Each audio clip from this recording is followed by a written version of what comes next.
12th man, we have two big updates today. First, a veteran specialist just missed 3 kicks from the 40-yard range in 2 preseason games. Second, a sophomore quarterback collapsed against third stringers, throwing 2 interceptions for only 52 passing yards.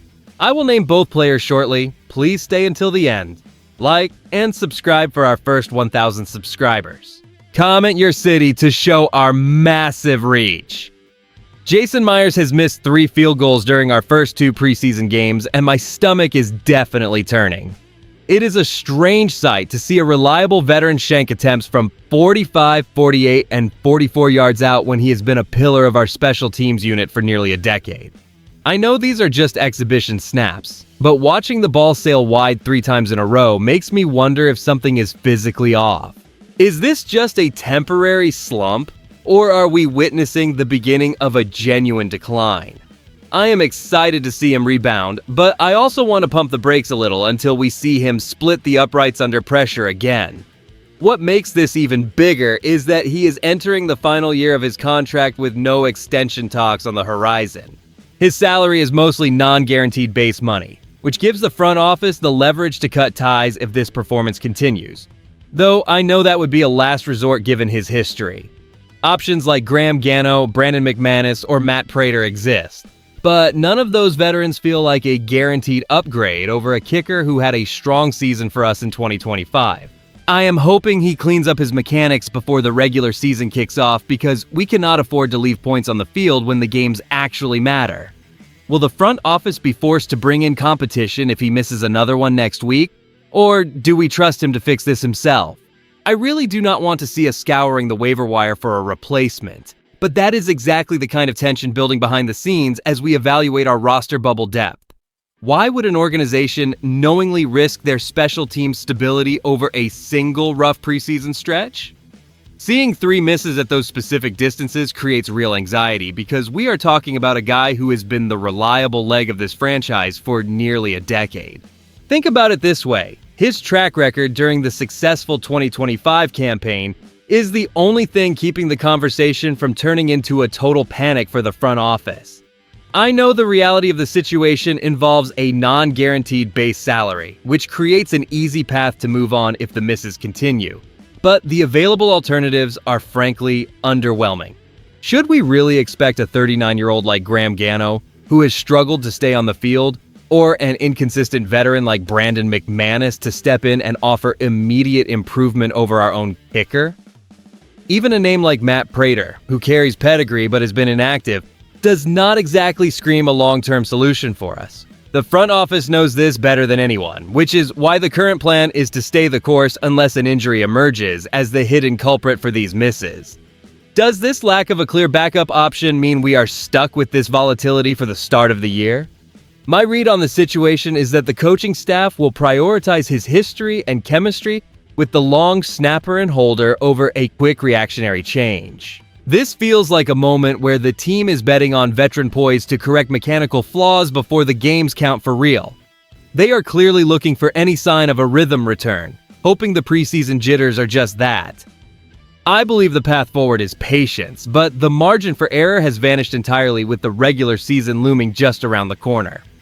Now let's get into the update regarding our quarterback situation, specifically the recent performance of Jalen Milroe against the Tennessee Titans. This preseason outing was meant to be a showcase for our sophomore signal caller, but he failed to capitalize on the opportunity in a significant way. During the game, Jalen Milroe completed 6 of 11 passes for 52 yards and threw 2 interceptions, which is a tough pill to swallow for anyone hoping for a breakout year. Is this just a temporary growing pain, or are we witnessing a lack of readiness? I am excited about his raw athleticism, but I also want to pump the brakes a little after seeing him telegraph a throw to rookie linebacker Anthony Hill Jr., and then gift another pick to reserve cornerback Derek Canteen.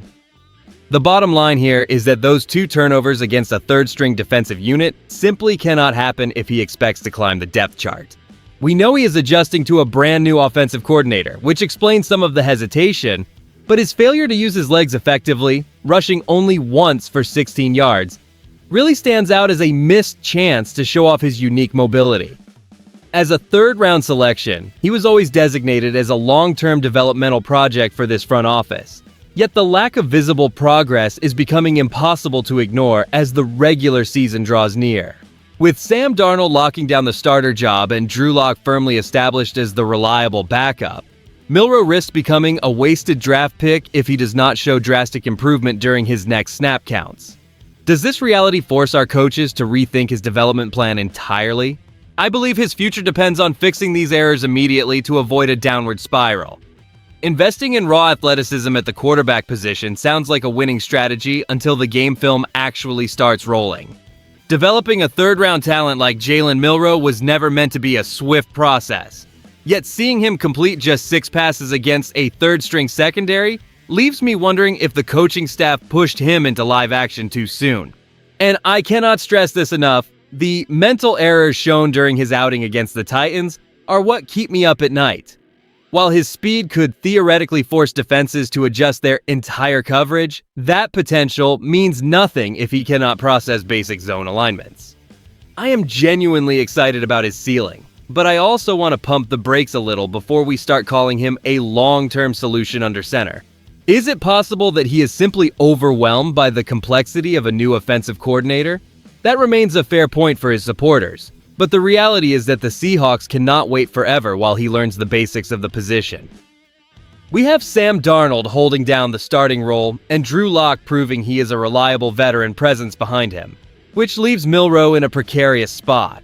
Some analysts around the league believe the lack of urgency in his decision-making is the most glaring issue that the front office must address immediately. If he fails to show real growth during his next set of snaps, his status on the roster bubble is going to shift from a developmental project to a liability. Here's where I land on this. He has the physical tools to survive in this league, but his lack of progress suggests he might be in over his head. When you put both of today's stories together, the picture that emerges for the Seattle Seahawks is one of sudden uncertainty in high-leverage situations. It is rare to see both a proven veteran kicker and a young quarterback struggle simultaneously, but that is the reality we face. One represents our immediate need for points, while the other marks our long-term investment under center. Here's the thing nobody wants to say. Both situations highlight a concerning lack of depth that could haunt us once the regular season hits. If Jason Myers cannot stop shanking these routine field goals, we are looking at a glaring hole on special teams that threatens our ability to win tight games. Meanwhile, seeing Jalen Milroe fail to process zone coverage against third-string defenders suggests his development might be further behind than our front office hoped. We are balancing veteran trust against a desperate need for youth to emerge, but currently, both units are leaving far too many questions unanswered for a team with playoff aspirations. I want to hear from you in the comments, so let me ask, are you willing to give Myers more time to regain his form, or should the front office start evaluating outside kickers immediately? And regarding Milroe, does his inability to read basic defensive schemes make you doubt his future viability as an NFL starter? Your perspectives matter because we are all invested in seeing this roster stabilize before the real games start. If you enjoyed the video, do not forget to like it and subscribe to the channel. I am still pushing toward our first 1,000 subscribers, and every one of you helps me get there. 12th man, I'll see you in the next one.